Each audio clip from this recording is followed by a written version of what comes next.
ఈ సమావేశానికి ముఖ్య ఉద్దేశం గత జూలై 31 తారీఖున ఏదైతే మోండా మార్కెట్ ఎస్కే జ్యువెలర్స్ దగ్గర ఒక కార్ ట్రాఫిక్ జామ్ విషయంలో నా తమ్ముడైన సాయి కిరణ్ హారం కొట్టడం జరిగింది.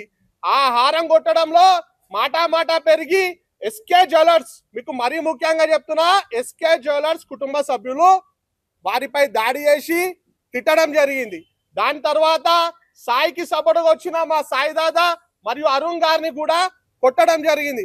దీని తర్వాత సాయి దాదాని అరుణ్ గారిని మా టకరబస్సి వాసులు మరియు రామేశ్వర్ గౌడ్ గారు హాస్పిటల్కి తీసుకెళ్లి మరియు పోలీస్ స్టేషన్ లో తీసుకెళ్లడం జరిగింది. మాతో పాటు ఇక్కడ ఉన్న మార్వాడి వాళ్ళందరూ కూడా వచ్చిర్రు. మీకు మరియు మరోసారి చెప్తున్నా, మాతో పాటు ఇక్కడ ఉన్న మార్వాడి వాళ్ళు కూడా వచ్చి వీళ్ళకి సపోర్ట్ గా నిలిచి పోలీస్ స్టేషన్ లో ఎఫ్ఐఆర్ బుక్ చేయించింది కూడా వాళ్ళే. మాతో పాటు వాళ్ళే.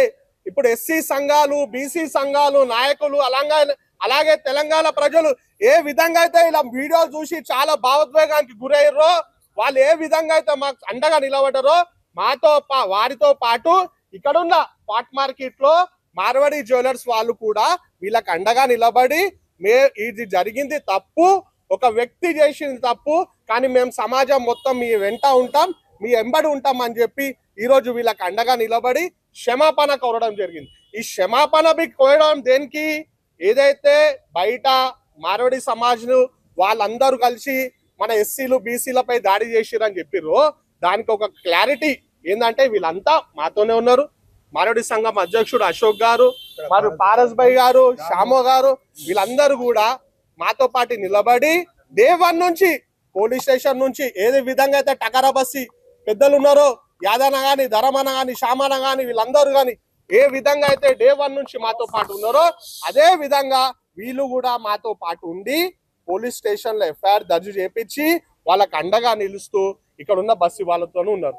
మరీ ముఖ్యంగా బయట ఉన్న మారడోళ్ళకి చెప్తున్నాం, ఈ టకరబస్సి అనేది అనేక సంవత్సరాల నుంచి ఇక్కడ వ్యాపారం చేసుకోవడానికి వచ్చిన మారడి వాళ్ళకి అందడండగా ఉంది.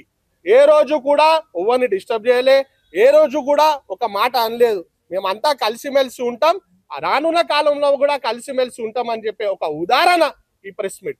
మీకు ఇంకా చాలా విషయాలు అసోసియేషన్ సభ్యులు వాళ్ళు కూడా చెప్తారు, ఏ విధంగా అయితే మేము కలిసిమెలిసి ఉంటామని చెప్పి వాళ్ళు మాకు అప్రోచ్ అయ్యారు, అదే విధంగా మేము కలిసిమెలిసి ఉంటాం. కానీ కేసు అనేది కోర్టు పరిధిలో ఉంది కాబట్టి ఏదున్నా న్యాయపరంగా అక్కడ తెలుసుకుంటాం. కానీ మొత్తం మార్వాడి సమాజ్ని మాత్రం బదలాం చేయకూడని ఒక చిన్న ఉదాహరణకే ఈ ప్రెస్ మీట్ పెట్టడం జరిగింది.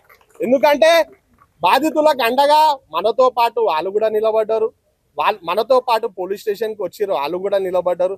అందుకే దయచేసి అందరూ తెలంగాణ ప్రజలు ఏ విధంగా అయితే స్టార్టింగ్ నుంచి అయ్యో పాపం మనలో కొట్టిర్రా నాయనా అని చెప్పి మాకు దండగా నిలబడ్డారో వాళ్ళందరికీ ఒక క్లారిఫికేషన్ ఇవ్వడానికే ఈ ప్రెస్ మీట్ పెట్టడం జరిగింది. ఇది మేము 4వ రోజే పెడుతుండే, కానీ పోలీస్ శాఖ మాకు రిక్వెస్ట్ చేసింది, ఇది చాలా బర్నింగ్ అవుతుంది, దయచేసి మేము ఎంక్వైరీ ప్రాసెస్ ఉన్నాం కాబట్టి మీరు ఎవ్వరు కూడా మీడియా ముందుకు రావద్దని చెప్పడం జరిగింది. దాని దిక్కించే సాయి గారు కానీ, సాయి దాదా గారు కానీ, అరుణ్ గారు కానీ ఏం నాడు కూడా మీడియా ముంగడికి రాలేదు. ఈ రోజు ఎందుకు వచ్చిందంటే మన దేశం మొత్తం ఐక్యత ఉండాలా, మనం అందరం కలిసిమెలిసి ఉండాలన్న ఒక ఉద్దేశంతోనే మేము ఈ ప్రెస్ మీట్ పెట్టడం జరిగింది.